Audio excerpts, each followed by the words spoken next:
Welcome to CAN, Caribbean Affiliate News. My name is Siobhan Gobin. Here are the stories that we're following today, June 24th, 2013. From the Caribbean, in Jamaica, court orders end to air traffic controllers strike. 600 employees to file lawsuit against the University of Guyana. Haitians in the U.S. is behind smuggling, says U.S. military official. In Trinidad and Tobago, diesel sold for guns, says COPS. National Petroleum uncovers $4 billion fuel racket in sea lots. Details on these headlines and more when we return.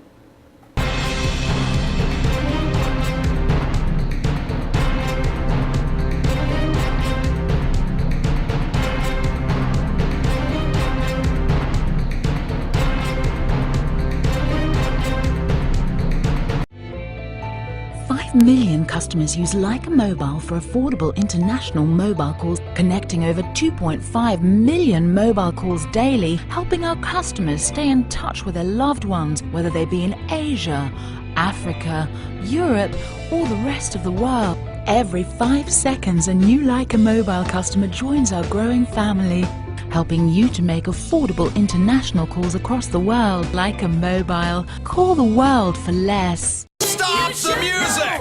It's week 2 of our used car blowout month, and this week it's guaranteed credit approval. If we can't show you how to get approved, that car is on us. Log on now. GrecoAuto.com.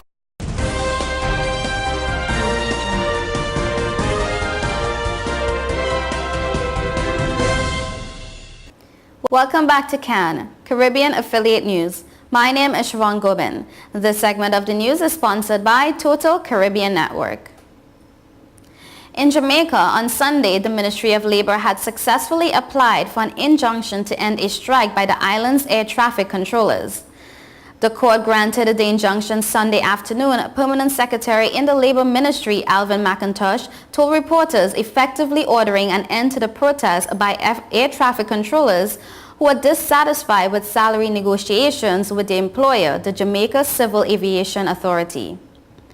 The Jamaica Air Traffic Controllers Association says it is also protesting against the 2013 Heads of Agreement, which has imposed a wage freeze on public sector workers.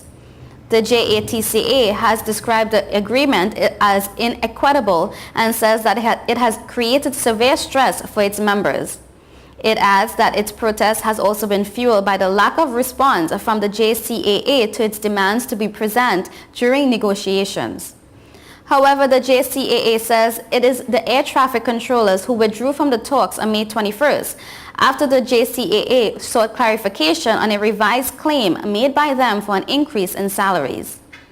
Director General Derby says a subsequent offer of non-monetary benefits was made to the JATCA, but there has been no response from the controllers. Derby says the JCAA is not at liberty to pay an increase given the wage restraints imposed by the Heads of Agreement. The strike action forced the postponement of JetBlue's flight 1675 out of Fort Lauderdale into Kingston Sunday morning. Speaking to reporters from the Hollywood International Airport, Tanisha, a passenger, said she had boarded a full flight when the announcement was made. And I quote, "I'm attending my grandfather's funeral this afternoon and this is the only time I could travel. I think I will miss his funeral," she lamented, noting that she left Philadelphia Friday and slept in Florida Saturday night in order to catch the earliest flight out. Saturdays and Sundays are the busiest period at both airports, with Montego Bay handling an average of 90 flights. In the meantime, the JATCA has scheduled a press conference for today to outline the issues and other industrial relations matters. In Guyana, the more than 600 employees of the University of Guyana are preparing to file a class action lawsuit against the nation's premier tertiary institution over its failure to pay several mandatory contributions such as NIS, PAYE, credit union dues, and pension, among others.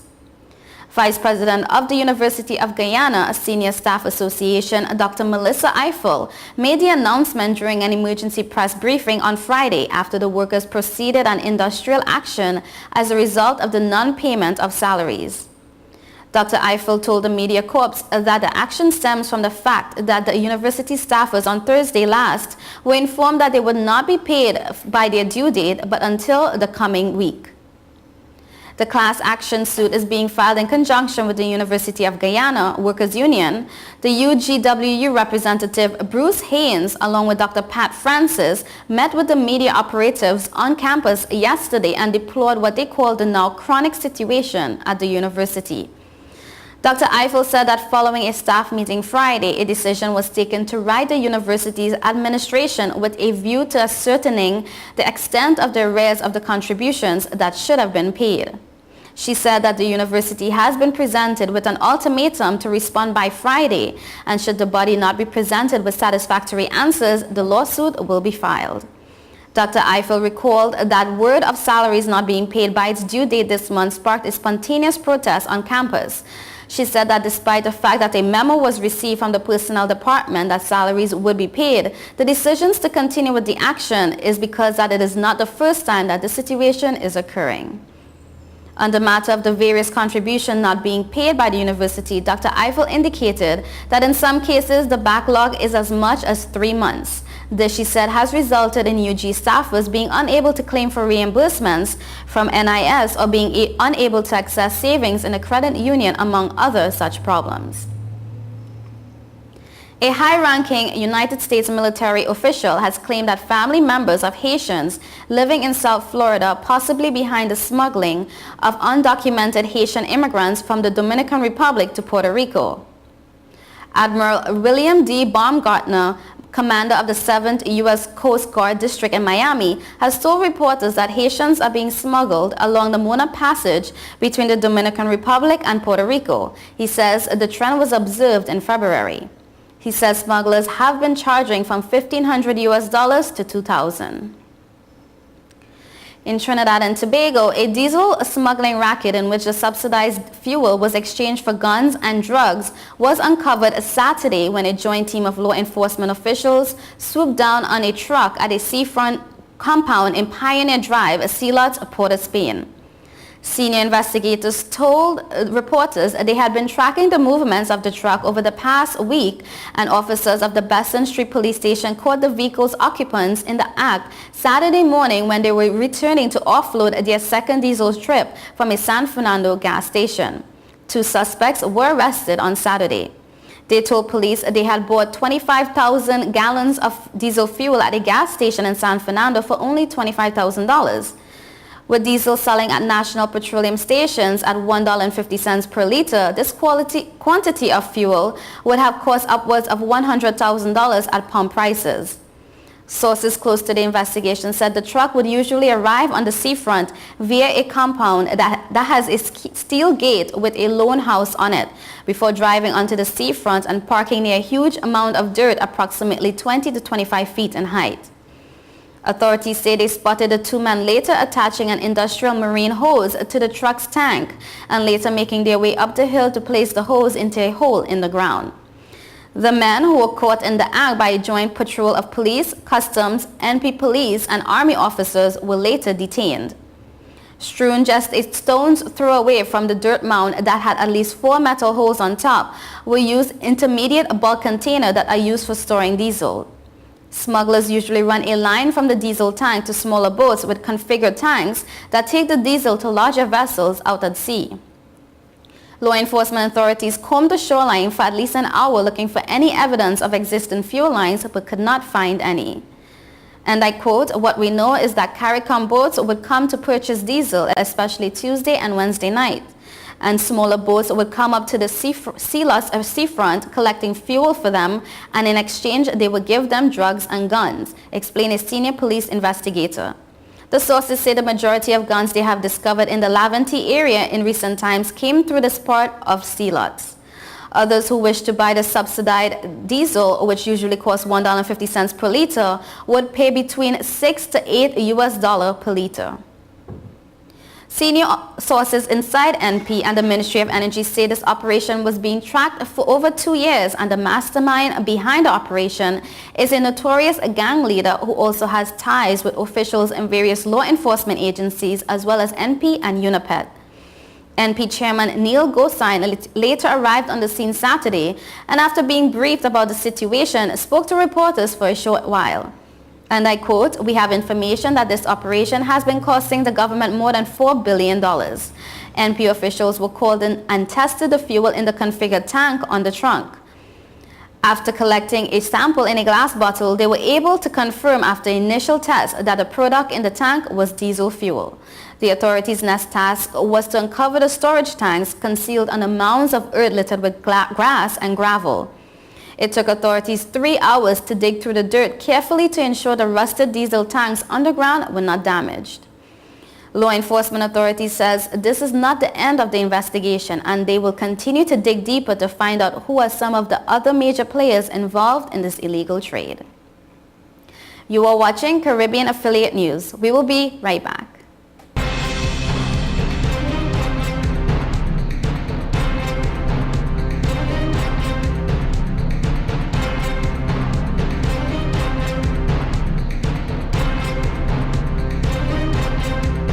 Since we announced Sign and Drive with zero out of pocket and low monthly payments, cars been flying out of Bronx Honda at a record pace.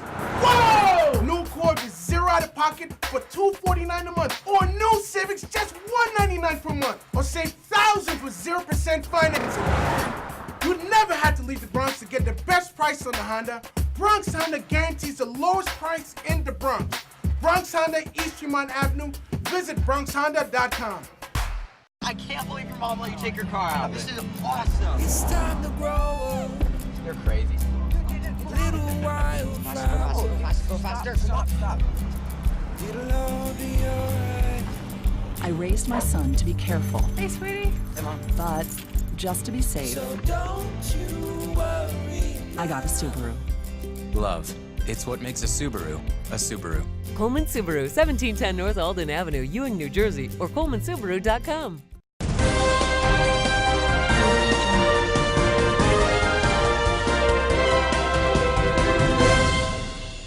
Welcome back to Cannes. This segment is sponsored by TravelSpan Vacations. In Haiti, the U.S. Agency for International Development on Thursday launched the Feed the Future North project in Haiti, which is supported by the USAID under the Feed the Future, the U.S. government's Global Hunger and Food Security Initiative. The new FTFN is an innovative project to spur economic growth in promising agricultural areas in northern Haiti, while at the same time developing local firms to be direct USAID partners. FTFN was developed in cooperation with the government of Haiti's Ministry of Agriculture. It aims to increase agricultural incomes for at least 40,000 rural households in northern Haiti, expand financial services to local agribusinesses, stabilize watersheds that support farmland, and improve roads in some of the most fertile but inaccessible farming areas. A key project component aims to increase the number of local Haitian firms who participate as direct contracting partners.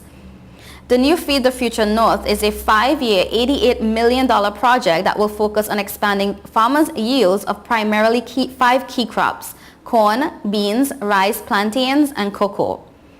The program is innovative. In addition to traditional farmer support, erosion protection, and investments in agricultural infrastructure, it will seek to employ new technology, including mobile money, to make it easier for farmers and agribusinesses to manage their transactions, and cell phones to transmit market and other information beneficial to farmers. The project will ensure that both women and men benefit from the FTFN interventions. Barbados continues to have the highest Human Development Index of any Caribbean country, according to the United Nations Development Programme's 2013 report. Barbados is ranked 38th in the world in HDI, which examines factors including education, life expectancy, and income, among others. It is also the only Caribbean country among those with very high human development. Barbados' ranking is ahead of countries such as Poland, Chile, Lithuania, the United Arab Emirates, and Portugal. The next highest Caribbean country on the list was the Bahamas, which was ranked at 49th, followed by Cuba, which was ranked at 59th in the world. Grenada was ranked 63rd in the world. Antigua and Barbuda and Trinidad and Tobago were tied for 67th, and Dominican Republic was tied with Georgia and St. Kitts and Nevis for 72nd in the world. St. Vincent and the Grenadines was next with a ranking of 83rd in the world, while Jamaica was ranked 85th, tied with Brazil. St. Lucia was ranked 88th in the world. In Jamaica, the self-professed Christian who reportedly raped a 13-year-old girl was sternly warned by the judge not to go to anyone's house to pray. The man, who was offered $150,000 bail, was also warned as a condition of his bail not to be in the presence of young people unless he is supervised. The incident reportedly occurred over a year ago, but the matter was recently reported and the accused was charged. On Tuesday, when the man appeared in court, he was asked by Senior Magistrate Judith Pusey if he is still a Christian, and he answered by nodding his head. The accused is scheduled to return to court in September for a preliminary hearing. Dominica is part of a Caribbean community project which will be launched there in Dominica on Tuesday the 25th, seeking to ensure that Dominicans have increased participation in the CARICOM single market and economy. The CARICOM Trade and Competitiveness Project will be coordinated through the Ministry of Employment, Trade, Industry and Diaspora Affairs in the collaboration with the CARICOM, an organization of Eastern Caribbean States Secretariats. The CTCP has three main components, one of which addresses reforms to make CSME processes easier. This component 100 investigates the different ways CARICOM member states facilitate CSME procedures with a view to having standardization. Component 300 will seek to provide Dominicans with an input into decisions undertaken within the CSME. This component focuses on information flows and suggests ways in which channels and processes can be strengthened to allow increased development in decision making. A team from the CARICOM and OECS secretariats, along with consultants, will be in Dominica from June 24th to the 28th, engaging stakeholders on the CTCP. You are watching Caribbean Affiliate News. Stay tuned.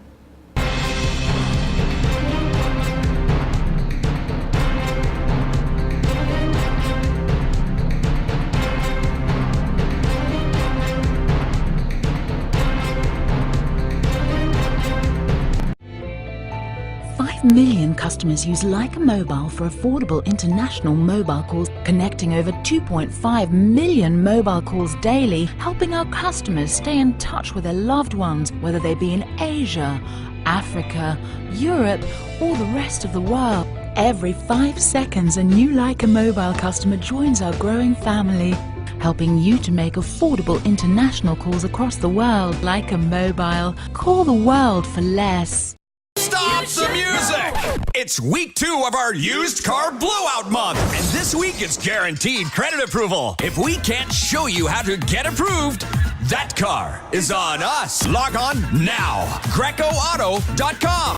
Since we announced Sign and Drive with zero out of pocket and low monthly payments, cars been flying out of Bronx Honda at a record pace. Whoa! New Accord with zero out of pocket for $249 a month, or new Civics just $199 per month, or save thousands with 0% financing. You never had to leave the Bronx to get the best price on the Honda. Bronx Honda guarantees the lowest price in the Bronx. Bronx Honda, East Tremont Avenue. Visit BronxHonda.com. I can't believe your mom let you take your car out. This is awesome. It's time to grow up. You're crazy. Little wild Go faster. Stop. It'll all be alright. I raised my son to be careful, Hey, sweetie. Hey, Mom. but just to be safe, So don't you worry. I got a Subaru. Love. It's what makes a Subaru a Subaru. Coleman Subaru, 1710 North Alden Avenue, Ewing, New Jersey, or ColemanSubaru.com.